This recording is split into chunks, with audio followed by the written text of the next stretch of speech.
Good evening and a very warm welcome to the Royal College of Physicians and Surgeons of Glasgow webinar on managing COVID-19 in Northern Ireland. Firstly, let me introduce myself. I'm Mike McCurdy, President of the College, having taken over from Professor Jackie Taylor in December of 2021.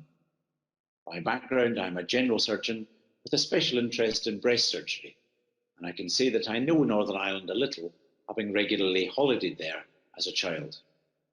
The COVID pandemic has been a great challenge for all healthcare systems and the people who work in them across the world.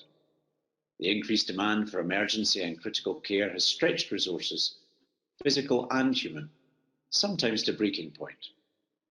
COVID and our necessary responses to it have shown up strengths, for example, in teamwork and resilience, but have also revealed weaknesses, for instance, in workforce planning and critical care capacity. In Northern Ireland, as everywhere else, the NHS has responded to the pandemic by prioritising emergency care. Where does that now leave us as we look ahead to the pandemic potentially coming to an end? How are our emergency care systems now? How is the workforce, which has delivered so much in these past 2 years? What has been the impact on elective care? And very importantly to our college community, what has been the impact on training? How are our young people now? Where are their careers? What has had to go on the back burner these past 2 years, which now has to be a priority if we are to have physicians and surgeons for the future? In recent months, there's been much talk of restoring the NHS. Perhaps this is also an opportunity to renew our health services. I'm looking forward to hearing the views from Northern Ireland this evening.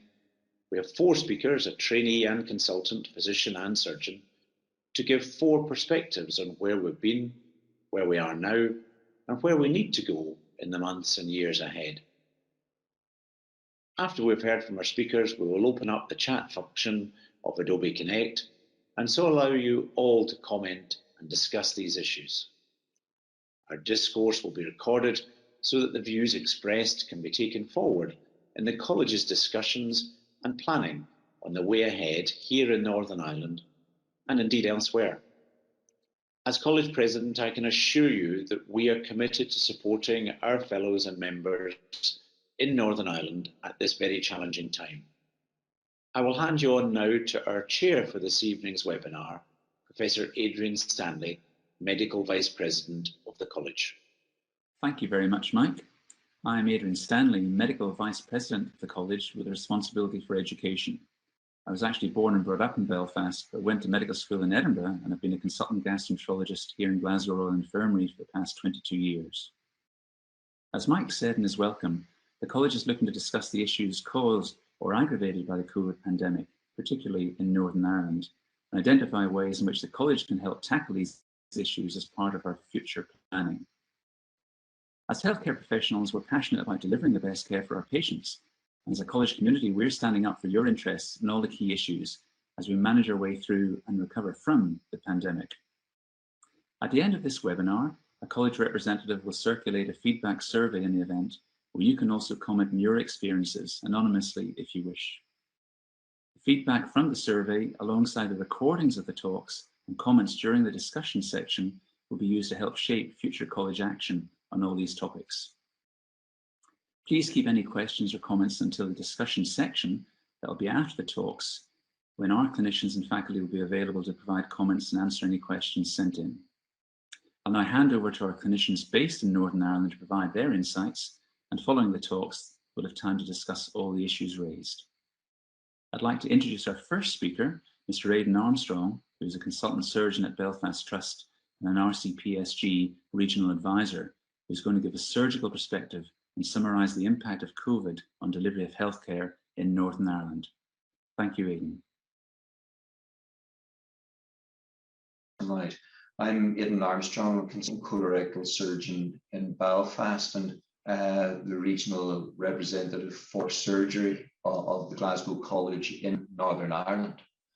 And I'd like to give a bit of context about what's been going on in Northern Ireland for the last 18 months, because I think it's fair to say we have some peculiar problems which haven't really affected the rest of the country.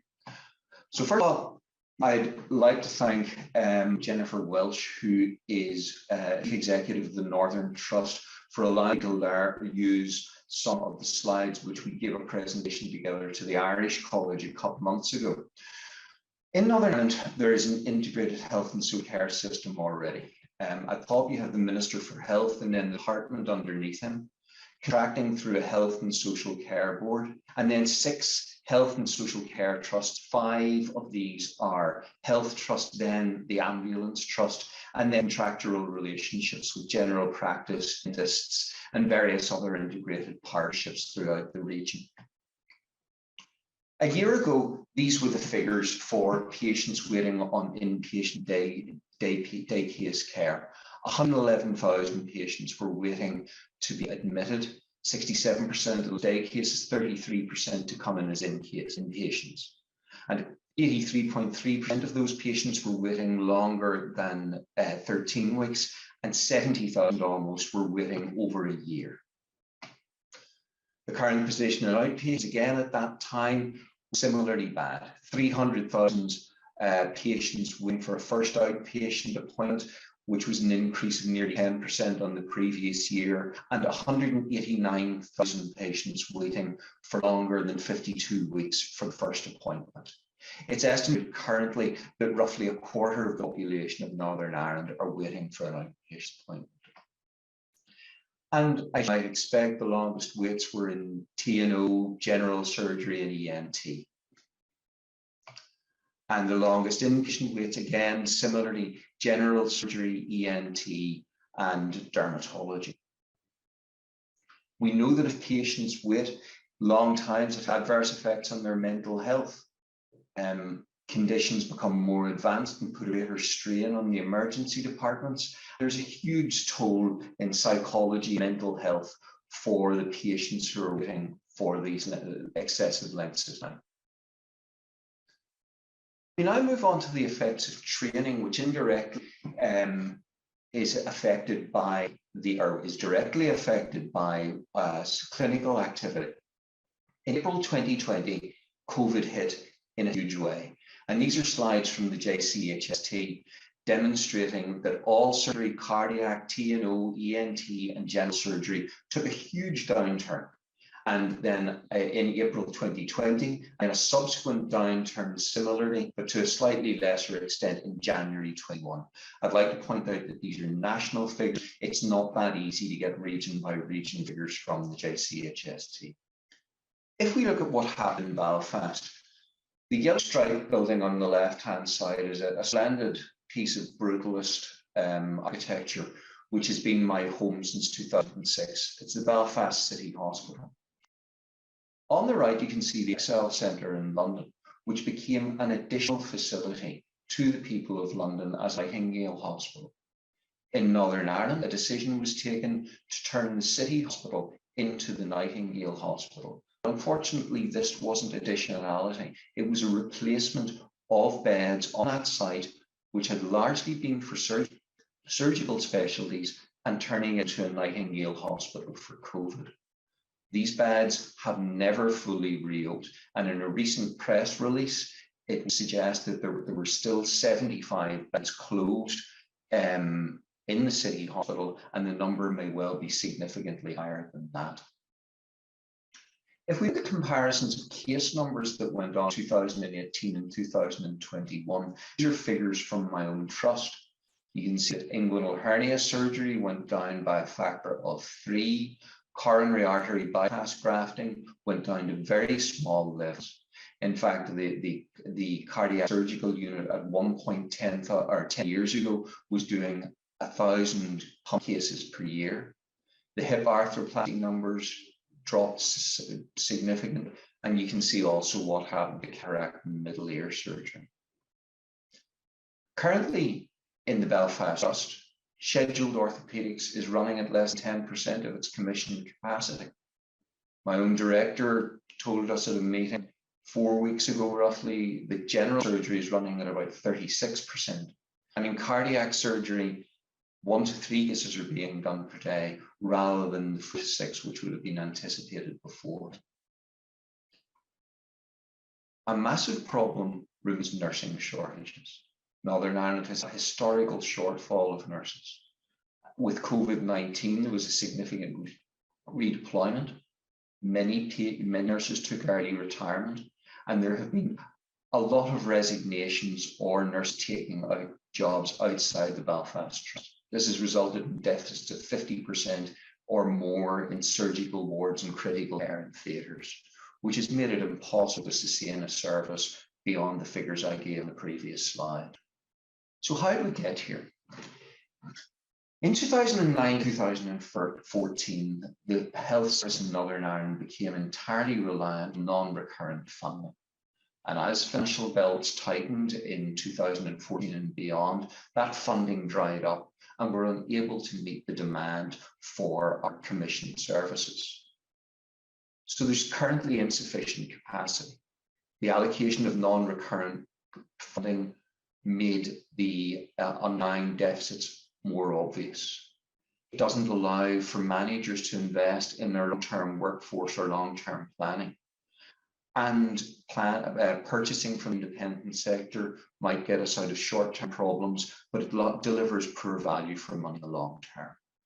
And when the non-recurrent funding stops, immediately there's a rise in waiting times. The capacity gap grows, and so this very vicious annual circle perpetuates itself.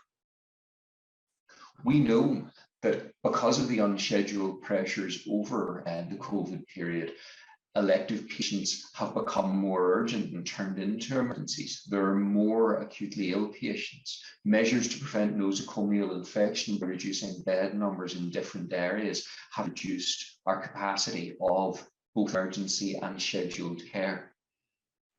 This was a slide which was originally put on in November. January 21 was the most difficult winter ever faced by the health service in Northern Ireland. I don't know what happened in 22, but it certainly hasn't been my best 3 weeks. There have been many historical attempts to restructure surgery in Northern Ireland, dating back to, I remember the McKenna report when I was a third-year medical student almost 30 years ago, more than 30 years ago. Currently, there are multiple ongoing work streams, but it moves at glacial speed. It can't happen soon. And this is why I would contend that each trust needs to look after itself for the time being. If we look at the effect of trainees in theatre, we're often told that trainees in theatre adversely affect throughput. Well, in major laparotomies, a supervised trainee adds 16 minutes to a case. That's nothing in comparison with some of the other delays in theatre.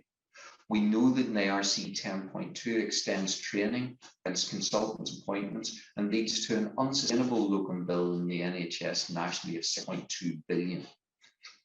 And if a trust can't train, it will lose its trainees. My own trust is facing a very difficult future after the next turnaround in August with its ability to provide a fracture service. And trusts must act out of self-preservation, if nothing else. If registrars are treated well, they will come back as consultants. Trainers must now plan train lists with training in mind, as must plan ward rounds. They must plan the interaction of trainees at MEMs. They must plan every aspect of their day with regard to training and ensure that every trainee contributes something to every case. I have to be prepared to stand back and provide objective feedback on every step of every case. Trainees, in a very, very difficult situation, will be required to seek out opportunities as and when they arise. Be flexible in their approach, in time, in location, in the role they take, and be happy to delegate to other trainees who are perhaps at a more junior stage, and be absolutely objective in their assessment of their own training needs. Is there anything good about this? The honest answer is there probably isn't a lot. The training, as said, has to be kept within the confines of a functioning service, but it must allow us to rigorously restructure training and transition from the apprenticeship which we've all had to a residency-based system. And there needs to be a greater appreciation for the need of an integrated workforce plan and development of a proper three-way relationship between the Department of Health, trainees and trusts. And also the independent sector. We had to do a large number of our cancers last April and May in the independent sector. Our trainees came and worked exactly as they would have done within NHS hospitals. What do we need? We need investment, huge investment to clear the backlog. Investment close the capacity gap. Investment in the infrastructure so that we can create hubs for surgery wherever they're needed. And that could be, as I said, either within trusts or region-wide. We need to retain older surgeons and we need to encourage surgical trainees. Most of all, we need nurses, and more nurses. We cannot continue the way we are going with loss of nurses and failure to attract nurses to our services. There needs to be some change to services provision, and that's a whole other talk for Northern Ireland, but suffice it to say, it will be difficult. Thank you for listening, and I hope that's given some indication to the audience of how we're dealing with things, or perhaps failing to deal with things in Northern Ireland at present. Thank you. Well, thanks very much, Aidan. And as said, we're going to take questions and discussion at the very end of the 4 talks. Could you put any questions you might have in the chat box on the right, the Q&A box, and we'll be able to take them and use them for discussion after the talks. So we're just going to move on to our next speaker, who's Thelma Craig, a respiratory consultant based at the Mater Hospital. And Thelma's going to give us a short presentation with a bit of a physician feel to it. Thanks very much, Thelma. Good evening, everybody. I'm going to talk from the respiratory perspective on COVID. I'm a respiratory consultant working in the Belfast Trust in the Mater Hospital, which was the designated COVID hospital, which was in from March 2020 and still is to this day. And these are my reflections just over what has been a very difficult 2 years, as you can imagine. And the picture in the bottom corner is a video that the respiratory consultants in the Trust put out just before the first initial lockdown, asking people to stay at home, as we were all very worried and concerned, obviously, at that time about what was coming. And that was 2 years ago, so we're coming up to an anniversary, which is hard to believe.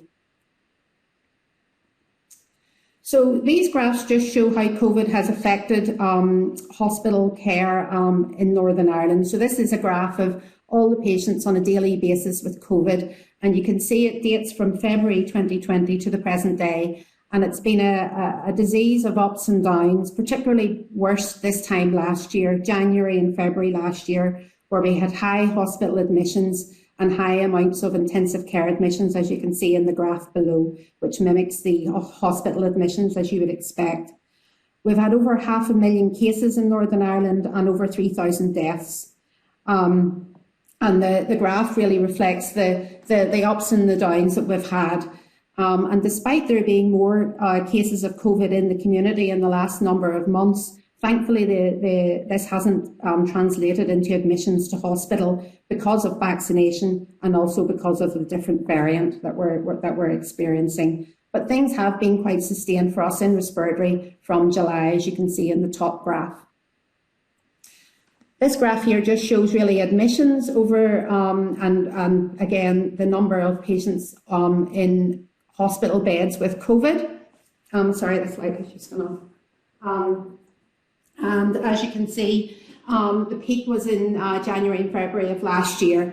And the bottom graph is really where the respiratory input has been most needed. And this is patients on non-invasive respiratory support. So these are the really unwell patients with COVID, mostly on CPAP, which is the grey, but also possibly on high flow nasal oxygen or non-invasive ventilation.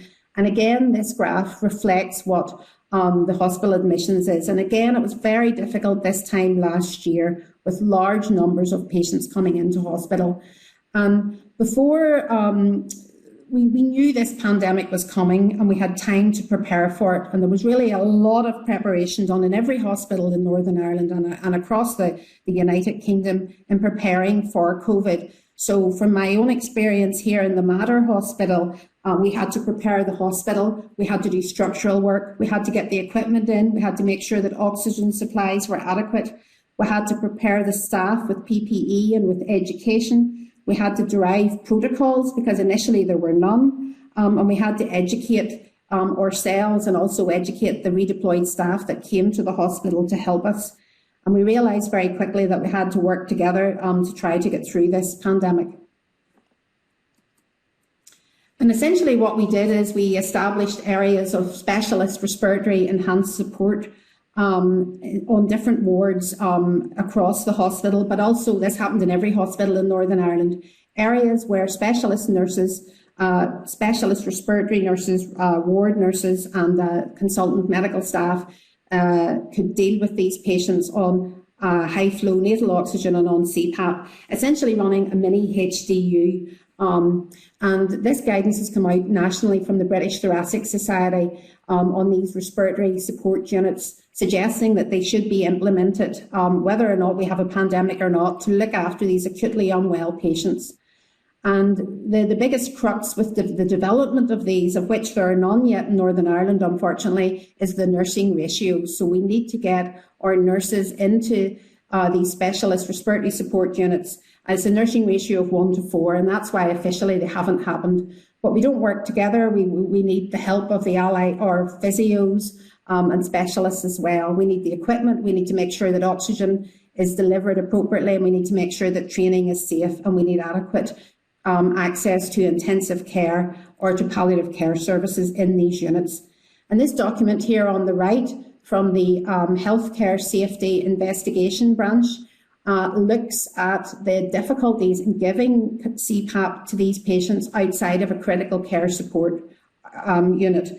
And it unfortunately highlights a case of a man who died in a side room on CPAP when it became disconnected. And again, it highlights the importance of all these things on the left-hand column here, the nursing ratios, the safety and the competency to make sure that these areas are safe.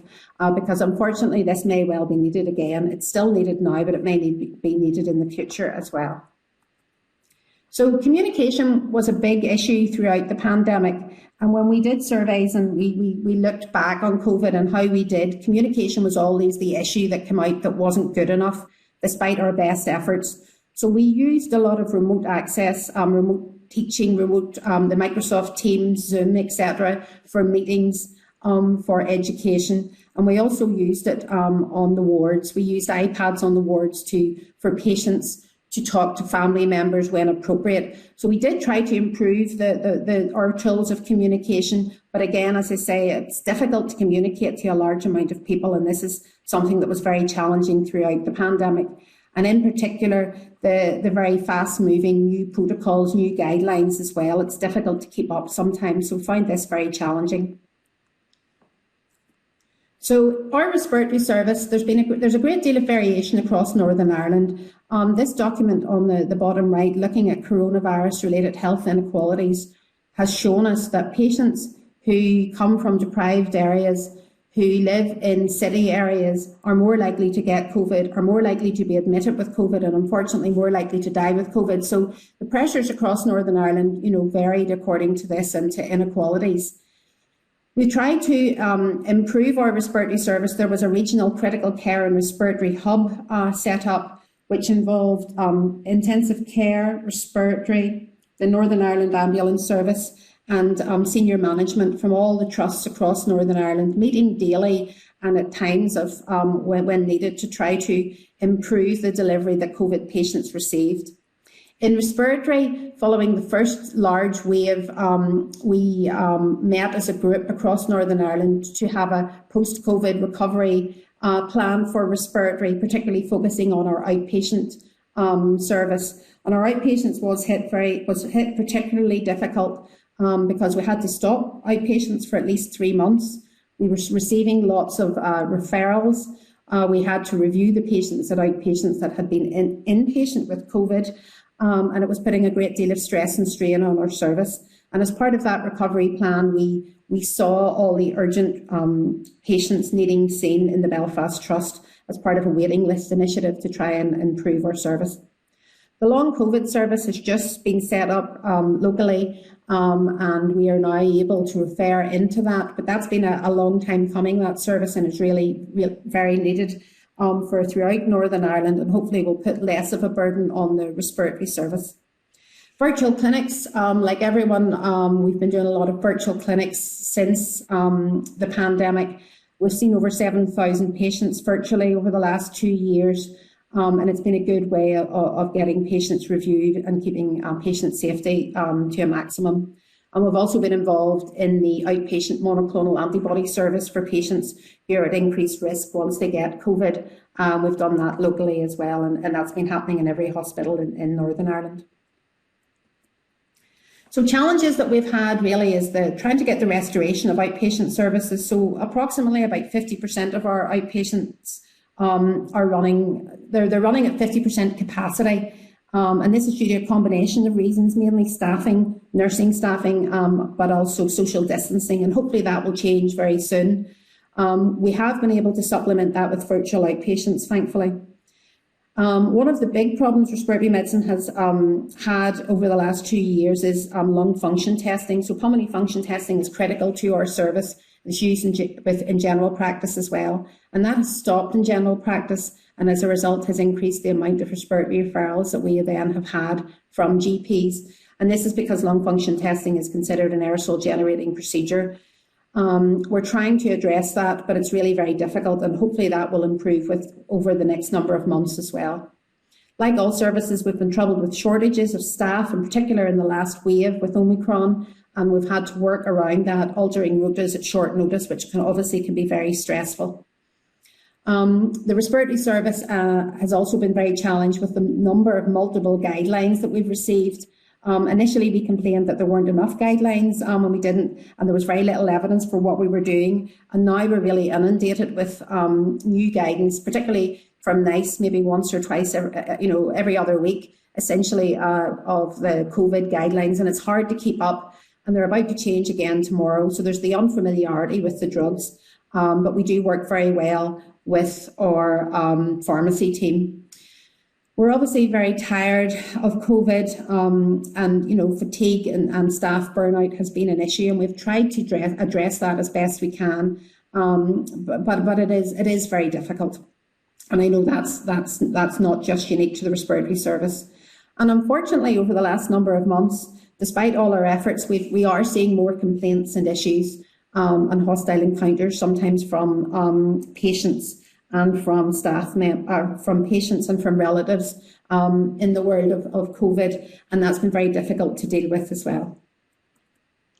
I just want to mention a little bit about respiratory training. This is an article taken last year looking at the effect of training on medical trainees across the United Kingdom, and you can see that the second group to answer in frequency was the respiratory medicine. And I think there's no doubt that our trainees have been put under an excessive amount of additional pressure, along with other services, I'm not saying, but just from the respiratory perspective, over the last number of years. There's no changes to our training, as far as I'm aware, and training and teaching sessions have continued to happen remotely on virtual learning. There has been an impact on some clinical procedures, but hopefully that shouldn't be an issue particularly. And I'm glad to inform you that the next set of interviews that are coming up for STs, respiratory medicine trainees, is there's lots of people still applying to do respiratory, which is reassuring. And this is just a summary of what that reports had suggested that the trainees had felt, and I think it really reflects very well the issues that respiratory medicine have had as well in the pandemic over the last 2 years. And I'll leave that with you, and I'll be happy to take any questions at the end. Thank you. Thanks very much, Thelma. A great overview of a complex area. So as stated, if you put any questions in the Q&A box to the right of your screen, we'll take that in a panel discussion at the end. So what I'm going to do now is just introduce Stuart Booth, who's our next speaker. Stuart's an ST3 GP trainee working in Bangor at the minute, and he'll give a bit of a trainee perspective on the last couple of years. Thanks, Stuart. Hi there. My name's Stuart. So I'm working at a GP practice out in Bangor, about 7,000 patients. So I'm an ST3. So basically all of my training has been in COVID. Now GP training is slightly different in the sense that you do a year or 18 months in hospital and then 18 months in GP. So when I first started, when COVID first hit, I was working in the Royal Victoria Hospital, which is a tertiary centre in A&E. Now, obviously things got very, very difficult very, very quickly, as we all experienced, but I suppose as a training point of view, not much changed in the sense we were dealing with a lot of unwell patients and things became much more difficult. It was quiet for a couple of weeks when people didn't want to come to hospital, but things soon got back to normal. I then moved, so I was in A&E from December 2019 until August 2020. I then moved into GP land. Now by that stage, the GP whole setup had completely changed. There was no face-to-face appointments bookable. It was all telephone triage or telephone consultations. So this is all I've known in GP land is telephone consultations. I personally think it's a good thing for GP service, even if patients disagree initially. Now, the telephone consultations today, I'm doing 20 phone calls in the morning, potentially another 6 or 7 phone calls in the afternoon, and I'm also seeing 6 or 7, maybe 8 patients a day. So you're getting through quite a lot of patients, and that's plus all investigation results, etc., etc. Has it affected my training? I don't think so. Purely because as a GP, you get one-to-one training with your tutor who's in the practice. So I get a tutorial once a week. I've got direct access to colleagues, and I'm still seeing a lot or dealing with a lot. Now, what we're dealing with has changed. We are dealing with a lot more mental health, and as like Mr. Armstrong touched on, people are waiting longer for their outpatient appointments, their surgical procedures. They're in a lot more pain from their osteoarthritis in their knee, their ear issues, etc., etc., and that's having an effect. And we are dealing with the brunt of that because we're the first port of call. We're also dealing with conditions that maybe should be seen in secondary care that aren't quite getting there yet. Really severe eczema and psoriasis that we are maybe dabbling in oral medications that we were used to 4 or 5 years ago because it's been getting seen in secondary care quicker. I enjoy that part of the job. Every day is different to say, but you're dealing with a lot more conditions that you maybe shouldn't be dealing with, but it's a challenge, and that's what I enjoy about it. I think patients are getting a much better service though from GPs. If somebody was to phone me up with PR bleeding, I'm seeing them that afternoon. I'm examining them, giving them a Q-fit, getting bloods off. I had a man just before New Year. I saw him the 28th of January, saw him that afternoon, got all the assessment. He was seen by the consultant on the 5th of January, 28th of December, sorry, and 5th of January, because it was so easy to see me and I could put in a very good referral. And it was dealt with appropriately, rather than phoning up and your next GP appointment's 2 weeks away. So I think, as I say, when people are getting on the phone to us and there's an issue, because as GPs we now have control of our appointments, face-to-face appointments, we're seeing patients a lot quicker. Even if the patients don't quite agree with that, I think you'll see, I think in January 21, GPs in the whole of UK saw 1 million more patients, or dealt with 1 million more patients than they had in January 2020. So I think the facts are there.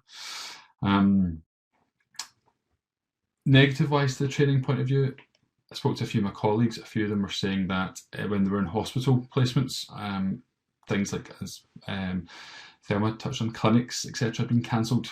So teaching opportunities in clinics have been cancelled, and it was much more about service provision because people were off isolating or off ill. So that was, I suppose, a minor point in our training when we were in hospital, but certainly in GP land, our training I don't think has been affected. I don't think GP could ever go back to the way it used to be, purely because I think we're dealing with so much more. And we're also dealing with a lot more nonsense. People phoning up asking for letters for exemptions for wearing masks and things that we'd never have to deal with 3-4 years ago. But I think overall this has been a good change for GP because it makes the job a bit more enjoyable, and there's not that pressure of a full waiting room of angry patients. And generally when patients are coming to see you, they're quite thankful. But again, they're thankful because they're getting seen so quickly, and that's generally because we're able to control what's going on. I suppose, where do we go from here? Well, the main issue of our job and where we get most of our angry patients is waiting lists.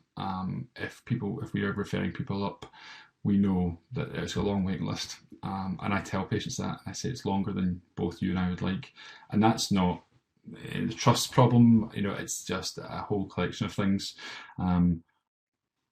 That's the main issue at the moment. Sadly, we're having to do a much higher proportion of private referrals now, because people are going that way and people are trying to fund it themselves, which can be difficult, especially the person may not have the financial funds, but they're scraping it together to get there, to get seen. So that's definitely the main issue. Where we go from here, I agree that with Mr. Armstrong and Thelma that nursing is a massive issue, because I know that there's a massive shortage of nurses, and that affects theatres, it affects clinics, it affects everything. If we're able to definitely improve that. Also, I suppose some direct links for GPs. I don't know, I know in other parts of the UK there's more interaction, I think, with primary and secondary care.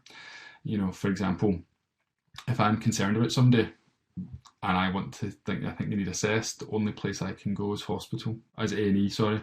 There's no way, if I think someone may have appendicitis but is clinically quite stable, I can't phone a surgical reg and get them seen at a surgical assessment unit, like it happens in the Glasgow Royal, where I used to work there in A&E.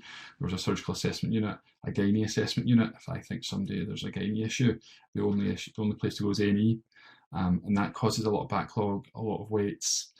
Again, paediatrics, there's no straight paediatrics. It's just A&E. That causes a lot of issue.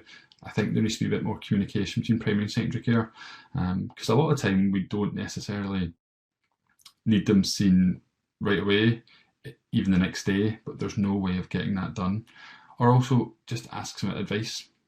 Again, there are some advice lines set up for endocrinology, GI have tried to do it, but we need maybe potentially a bit more access for asking simple questions about medications, especially the patients that are on complex medications.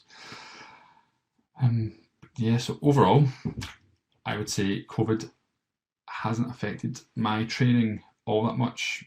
And I've had a different training, but my teaching has still been one-on-one with my tutors. I'm seeing a lot. I'm getting to deal with a lot.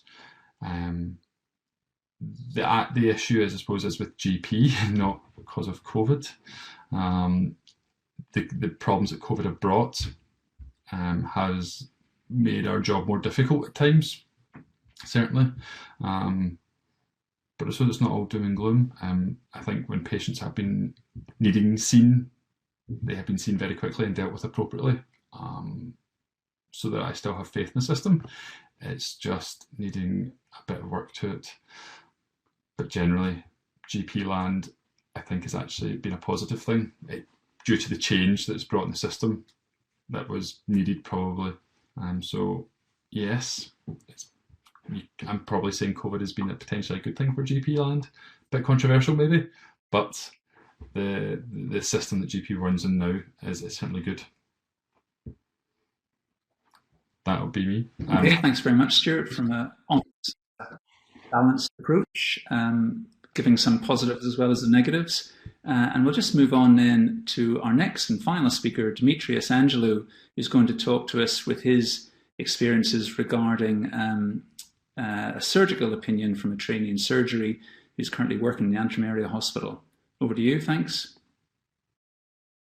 Hello, my name is Demetrios Angelou. I'm one of the former core surgical trainees with NIMTA. in Northern Ireland, I was asked to speak to you today about my experiences during the COVID-19 pandemic and about difficulties brought about by it related to surgical training. So I'll just to take you through what I'm going to be speaking today. We'll have a small discussion about my experience of the first wave, job changes, redeployment, colleague and staff health. Then we'll discuss about subsequent waves, evidence and relevant publications. Then we'll summarize the difficulties, and we'll discuss a bit about new opportunities and a glimpse of hope there through a difficult situation. So my experience of the first wave started at a general surgical rotation as a CT1, core surgical trainee 1 doctor in a busy district general hospital. At the time, COVID restrictions were implemented early. Anesthetics and ICU teams were leading the chains, and they were strict in limiting theatre time and preparing for the first wave, because at that time we didn't know what to expect. So elective theatre lists were cancelled altogether, and cancer surgery operating was reduced significantly. There were decisions to delay cancer surgery or decisions to provide alternative treatment options. Also, operating for juniors was minimized with policies for seniors to perform procedures to reduce theatre time and to reduce potential exposure to COVID. And also laparoscopies were reduced to a minimum at that stage. To add insult to injury with reduced operating, there was redeployment out of the 16 doctors out of the 16 junior doctors, F1s, F2s, and core trainees.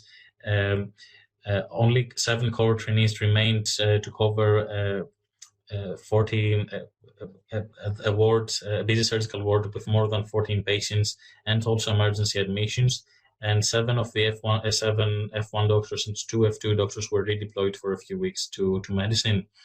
That being said, the general surgical admissions were only reduced temporarily because people were afraid to come to the hospital. But this turned out to make things even worse, because patients turned up with delayed presentation of their symptoms, further increasing their morbidities and the workload of our daily lives. All these brought some signs of burnout to the teams.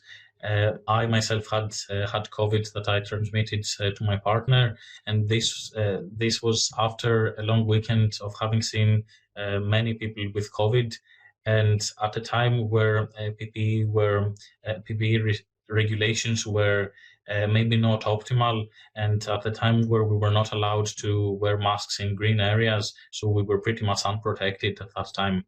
Other colleagues had similar experiences contracting COVID.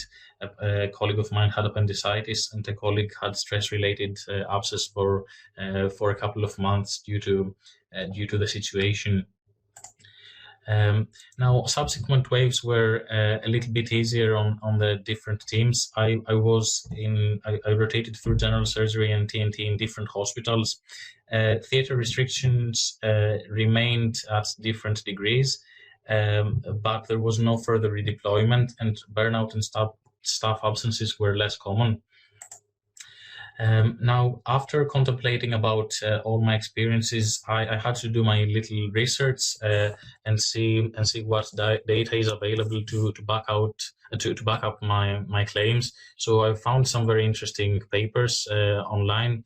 The first one here on the top left is reporting overall relative reduction of logbook procedures 0.62, so overall 38% drop, mostly elective surgery 47, and emergencies 15.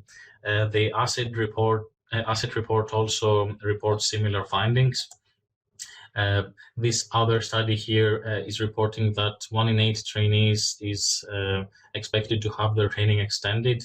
So did I have my training extended, and more than a quarter of trainees are expected to be behind their expected trajectory. Now, another study is reporting logbook procedures reduced to less than half, reduced outpatient clinics, and mostly and these things are mostly affecting trainees in the early years of training or approaching the end of their training, because the early trainees need to be taught how to operate, and more senior trainees need to get the numbers. Now, another study here, a relatively large study, is commenting on how many people were redeployed, 74% and 41% here. You can see the numbers.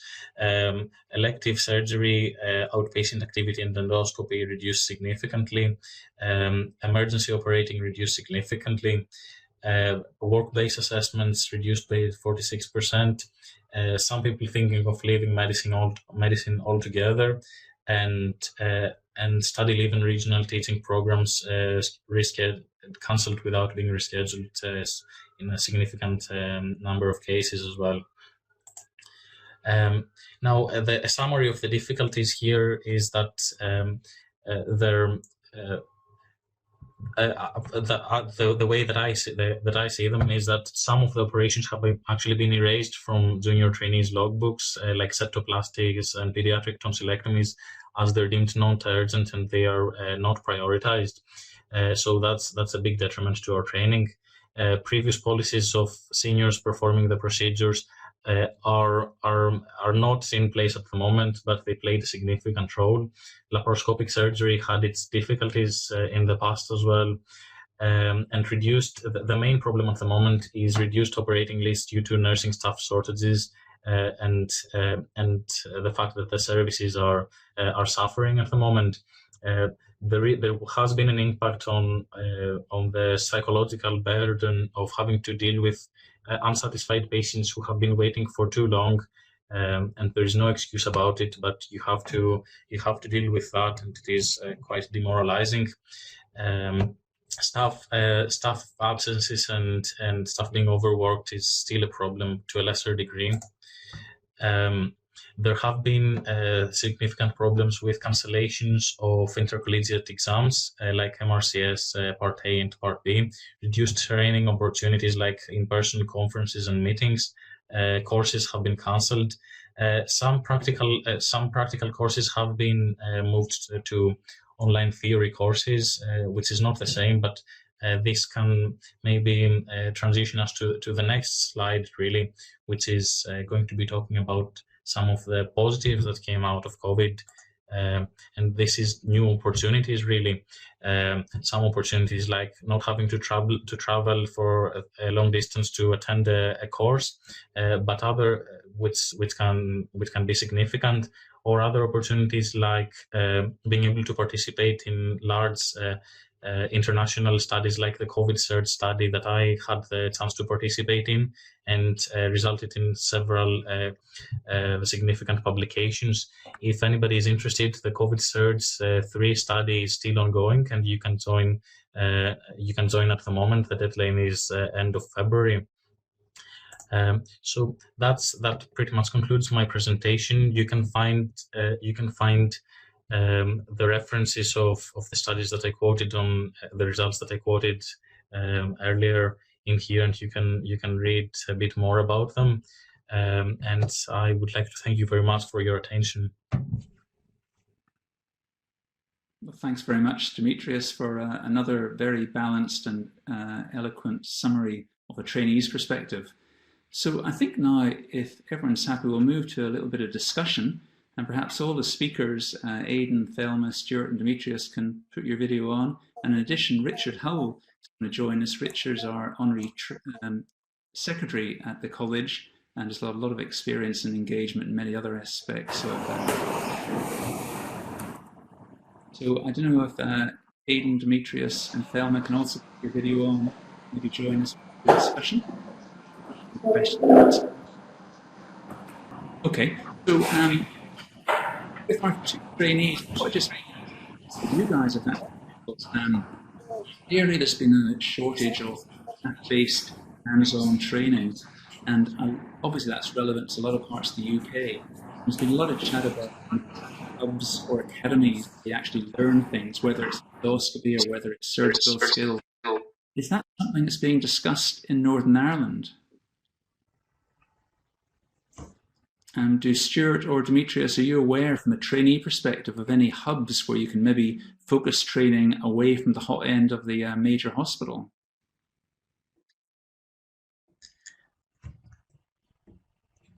Yes, so I am actually not aware of any like surgical hubs for practical sessions. Is that what you mean? Yeah, indeed. Yeah. Or do you mean private surgery outside of? No, it's more for trainings. These are NHS facilities. Aidan, I think you can hear us okay. I don't know if you're able to speak and give a view from a surgical perspective on that with regard to the option of training away from. I think I can understand this to a point, and one of my slides which I wasn't able to broadcast, in surgical training we already have had the establishment of immersive attachments and things like endoscopy and so forth, where trainees can be taken out of a hot hospital to a 3-month attachment in an intensive endoscopy unit.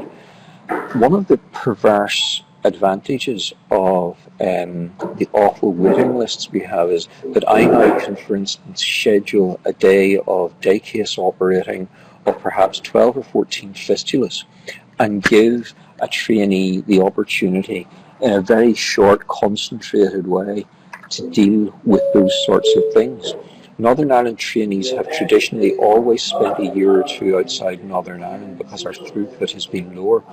But aside from that, I don't think as a region we would be able to establish that sort of thing. But there is a regional momentum towards developing much more concentrated, low and intermediate intensity surgical hubs within the region. One or two with regard to shortage of medical and nursing staff. How do you overcome this shortage? Is there any benefit or extra payment for medical staff to take care of COVID patients in the UK? I mean, from the Scottish perspective, you know, we're still covering, I'm covering a COVID ward at Glasgow Royal at the minute that is still there. So what we do is we just get time, and if we cancel something to do that, then we don't get any payment, of course. But if we come in extra Saturdays and Sundays, as we're doing to cover these wards, we do get a bit of time in lieu or a bit of payment, whatever you prefer. But I think that's probably similar throughout. You know, if you cancel stuff to do other stuff, it's obviously cost neutral, but you're doing extra, especially at weekends and overnight cover, we do get time in lieu, certainly in Glasgow. Yeah, it's, Adrian, that's my understanding. I think the other thing is that doctors have been acting as nurses in various hospitals when they're, for instance, orthopaedic surgeons who haven't got are not able to do any surgery. They've been nursing patients, and I know of a number of examples of that, and that certainly happened in my hospital. One of the points you raised was the staffing, nursing staff being a way of limiting your clinics and other aspects of care. And I guess that, again, is similar across the UK, indeed, across the world. With the numbers on infection, we have found certainly where we are that last month in January past, that was the worst for staffing over the whole pandemic because of this daily testing, etc., etc. It is improving somewhat here. What about in your own area? I mean, is that something that is improving with the reduction in Omicron cases, or what's the situation in your hospital presently? Yes, certainly the last number of months, and certainly around Christmas time, January, was very difficult. But we've made some changes to what the healthcare staffs can do. So Previously, before, if you were in contact, say if your child had COVID, for example, you had to self-isolate, obviously, with your child at home. Now we're allowed to come into work with, daily lateral flow testing. So it has eased things considerably, but there's just so much of it in the community. Everyone's affected at some time, which means at short notice, sometimes we have to cover each other, as you say, and cover the wards and change, have quick changes in rotas when needed. Yeah. Okay, I have another question really about different surgeries, including ENT, dental and max fax. Did we postpone dental treatment? I don't know what was happening in Northern Ireland. Again, Aidan or Demetrius, perhaps you can maybe make a comment on that with regard to those specialties, in particular ENT, dental max fax. I can't comment on the dental procedures. I think that during the height of the pandemic for the first wave, there were some cancellations for ENT because many of the things that we're doing are actually aerosol generating.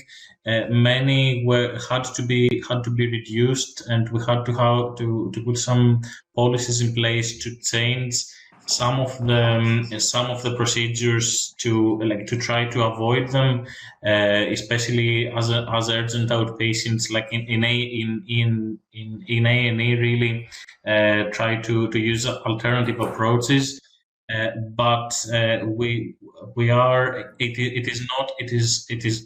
is not now. The problem is not that they are aerosol generating. The problem is that there is no availability of nurses and theaters for us to do the procedure that is holding us back at the moment. In the beginning of the pandemic, it was a problem, but now not so much. Stuart, one thing you mentioned, which I thought was interesting, that this primary-secondary interface with regard to an acute surgical or acute gynae assessment without having to go through ED. Clearly it depends on resource availability, staffing. Is that something that is being explored in parts of Northern Ireland, or is that something that you haven't seen, or what's the way forward with regard to potentially improving things in that regard? There certainly hasn't been any sign of it in Northern Ireland that I can see. I did work for my first couple of years in Glasgow, and certainly when I did a bit of gynecology, we would have had two different regs on call, one for labour ward, one for A&E and GP referrals. So there was always one reg available to take a call. And same in surgery, where I worked in surgery in Wishaw, one reg was on call for any referrals, and one reg was purely for operating, emergency operations. So somebody would take the referral, see the patient, tee them up for theatre, and the other reg and consultant would operate. So again, there was always somebody available on call. Certainly for my time in Northern Ireland, again, it's lack of staff. There's only one surgical reg on call or one gynae reg on call, who would probably be covering both labour ward and gynae. So if they are in doing an elective section, they're not there to answer the phone. So there's a staffing issue there. So that's why the only place we can send them would be A&E. Again, also maybe planning design in the hospitals. I don't think there's any space for an acute surgical unit that would take GP referrals for pre-appendicitis or gynae issues. Maybe I'm wrong, but I don't know of any. And certainly trying to get through to a surgical reg or a gynae reg or a reg in the hospital, you'd be waiting 15, 20 minutes on the phone. It's not their fault. I know, I do appreciate that. Whereas there's no direct link, again, in Glasgow and things, there was a phone you could call, so you had direct access, but in Northern Ireland, it's not quite there. Demetrius, you want to make a comment? Here, yes, I don't know really for other hospitals, but I know for a fact that Antrim has that service. It is available both for general surgery, and we have a similar one for ENT. You can't really remove that from ENT, but they started doing it during the pandemic. There is an emergency surgical unit, EMSU. You go through switchboard and you get the EMSU phone, and it is a registrar who replies to it. And people are usually seen the next day. and there are dedicated ultrasound and CT scan slots that people, let's say, come in the morning, get their review. They are seen. They have their ultrasound afterwards, and then they get discharged the same day. So this seems to be working well. But I don't know about other hospitals in Northern Ireland. Antrim is the only place that I've seen it happening. Point that probably needs explored all over the UK just to find out and improve things. Richard, did you have a comment on that issue? It seems to me that that's a quick fix. Providing there is the personnel, it's something that could be reasonably addressed. It does. I think the personnel is a problem because I think the workforce is a major issue for. Yeah, if I can come back, it's interesting that I think all the speakers have talked about lack of nursing, and that is a big issue across the whole of the UK, nursing and care staff for that matter. My question to our speakers is the fact that the health and social care services in Northern Ireland are merged. Does that improve matters in terms of ability of care staff to cope with the issues? Start with that and then maybe over to Aidan.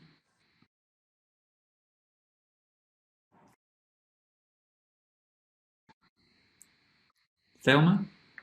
Yeah, I'm not entirely sure. We've had a chronic problem with nursing, shortages in Northern Ireland for some time now, and it's really just become very highlighted by the pandemic. The nursing shortage has been an issue on the wards, but also in the care homes as well. And a lot of the issues that we've had in the last number of months has been that patients may be medically well to go back to their care home, but they can't because there isn't the staff. And then they have to stay in the hospital. So although we're linked and merged, we still work very separately as far as I can see. Comment on that or other issues? Okay, so just with regard to Stuart's comment, I presume if he works in Bangor, he'll be making most of his referrals to the Ulster Hospital, and the setup in other hospitals is not quite the same. In Belfast, we're actively involved in surgery and trying to create a CCG system for direct advice to the general practitioners. Our difficulty is that for a surgical specialty, a general practitioner doesn't want advice. A general practitioner wants an operation to be done. And because we have such lack of access to theatre capacity, I can advise a general practitioner all they like on the phone, but I can't do what they want, which is to get their patient fixed. So I think the CCG interfaces work very well for medical specialties where perhaps medications can be adjusted by remote control, but they're not of such great utility for the surgical specialties. And again, although allegedly the health and social care budgets are amalgamated under a single unit of management, they do function quite separately and not in a tangible, integrated way.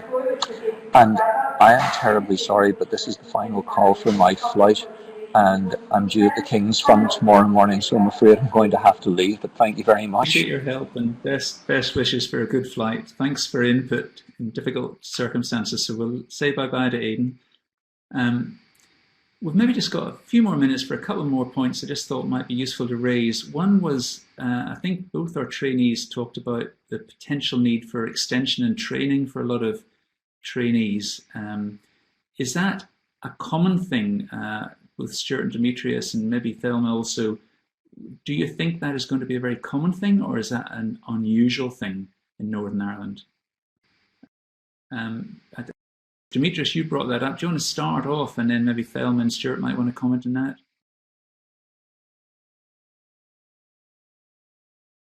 For full disclosure, I did have a 6-month extension to my training, and this was because I didn't have my exams done at the time. This was because of, I'm just saying that to explain maybe the situation. This was, I think, because of the exams they were extra difficult to do due to the burnout that I had just described there. And I think it is, I can see actually several other core surgical trainees who have still not passed their exams. I've heard that there were difficulties with surgical trainees passing their exams in the past, but I think it has been getting worse with the pandemic and the extra pressures. I've heard several anesthetic trainees say that they had difficulties passing their exams, and there had to be arrangements made for them to continue. It is difficult to say if this is going to be a long-standing effect, really, but I can definitely say that this is the case for these last couple of years. What's your view and your colleagues' view? Again, maybe it's more to do with exam. Our exam had to change. Our final exam used to be an OSCE, where you went to London and you saw OSCE style, 3 hours, 20 odd stations, bish bash bosh, done in a day. They cancelled that just due to restrictions. And now you have to get video recordings now. That's proving difficult because you have to do all your recordings within 12 minutes. And because patients, for example, haven't been seen their specialists or haven't spoken to a doctor in years, lists, and you it's very difficult then to get your exam purpose patients. I mean, it's trial and error. Yeah, I ended up having maybe 1,000 hours worth of recording sieve through to pick out my top 20 patients. So the people are struggling because patients aren't playing the game. It's difficult for them. They're coming with their lists they want sorted. They haven't seen or spoke to a doctor in ages. They've got lots going on, and then at the end they'll break down because of COVID mental health purposes. Just as you're about to get out the door, you've got a great recording, you throw that in the mix. People have had to delay for those reasons. It's much easier in GP to prolong training though, because you're in a practice. You just stay there a bit longer. The practice has a trainee for a bit longer, which they like. Because by then, we're basically seeing the same amount of patients as a partner. We're just a bit cheaper. So it's not a problem for GPs. Okay.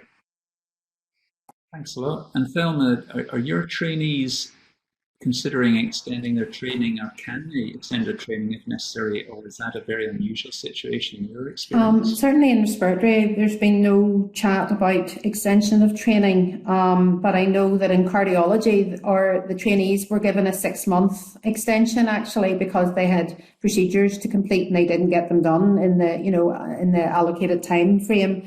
And then as a result, this has had a significant impact on, jobs for new trainees as well. So instead of there being a certain number of cardiology jobs that they just didn't materialise this year. So it means then that IMT trainees have to do an extra year. So it has had some effects in some specialties, but not particularly in respiratory. Second, Richard, for your comments, because I know you're involved in this, but certainly I'm a gastroenterologist, and again, it comes back to the practical procedures. And when our colleagues, our trainees, got very limited training in the depths of the sort of peaks rather of COVID, there have been a lot of discussion, but as you're alluding to, I think, Thelma, that causes a knock-on effect and putting other jobs and other people lose jobs. So it's being discouraged, I think, maybe not blatantly, but subtly. So I think that's one thing to watch. Richard, have you got a comment on that? Yes. Firstly, about taking MRCP paces.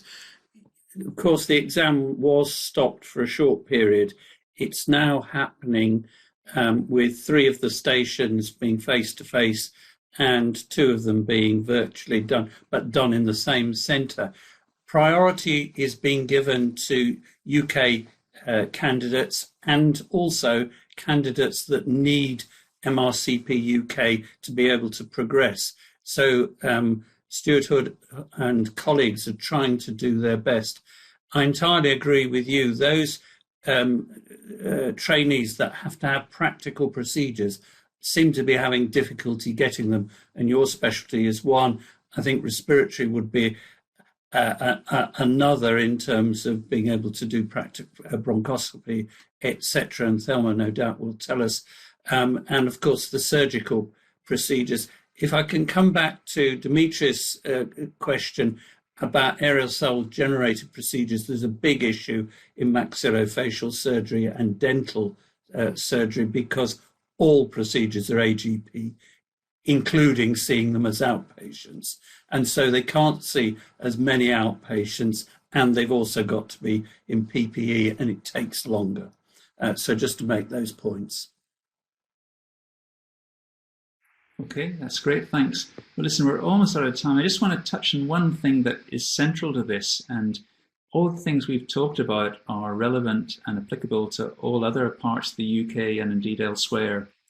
But my understanding, correct me if I'm wrong, that the waiting lists and times in Northern Ireland still are longer and worse than other parts of the UK. So the question I have, is it a staffing issue? Is it an organisational issue? Is there something else going on? And again, it comes back to how we as a college can help support you. And I'll maybe ask Thelma that first, perhaps. Do you have comments on why, with all these common problems we've all faced, has it been, or has it maybe made more visible the underlying problems than waiting times and waiting lists in Northern Ireland? Yeah, certainly, you know, we've all known it's not a surprise that our waiting lists are dreadful and certainly have got worse over the last 2 years.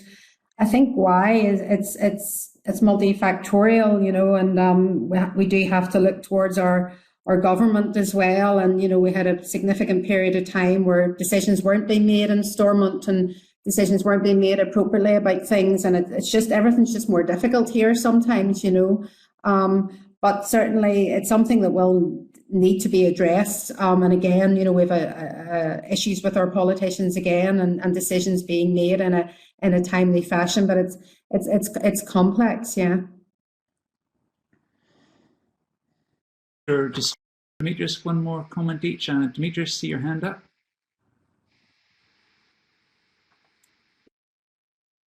Indeed, the waiting times are very, very bad at the moment. Especially, I'm working in ENT now, and I had a chat with a patient today who was waiting 3 years for his first appointment, and he was dissatisfied to tell me that last year he had to pay privately to have his procedure done. And I think that what it comes down to is both staffing, but mostly organizational problems. And to touch to I think a part of it has to do with the funding that the hospitals are getting, that is not related to the outcomes.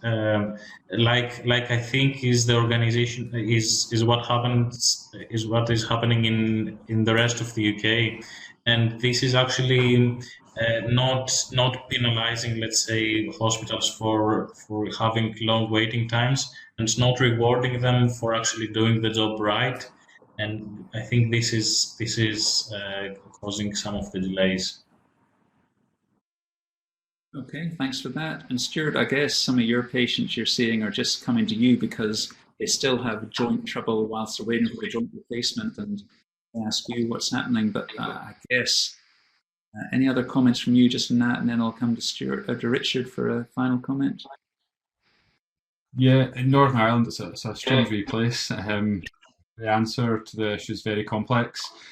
One view I may think is I think there's too many hospitals. So the nurses are spread thin over too many sites, and some of the sites potentially shouldn't be there anymore, but try and close them is a political nightmare from maybe people who don't quite grasp it. But I think if we closed a few hospitals and consolidated the staff, things would be done quicker, potentially. It's an issue politically in all aspects of the UK, but I agree, I suspect in Northern Ireland that needs looked at again, but has got a lot of political risk associated with it. Richard, do you have any final comments on all this? Not really. I certainly have heard all the arguments just presented before. I've had long discussions with Aidan. Yeah, I think one of the issues is that Northern Ireland has a relatively small population and a small health service. and it feels the crunch very easily when it's near breaking points. Whereas some other bigger systems might have more resilience. There isn't the resilience. But I wouldn't deem to say to anybody that anybody's got the answer. It's a very difficult issue. I think what I would like to say in terms of the college is we're here to support you. So tell us what you want to do, and please let us know. Okay, well, look, thank you very much, everyone. I think we should just draw this to a close. I think we had some really interesting discussion and some great presentations.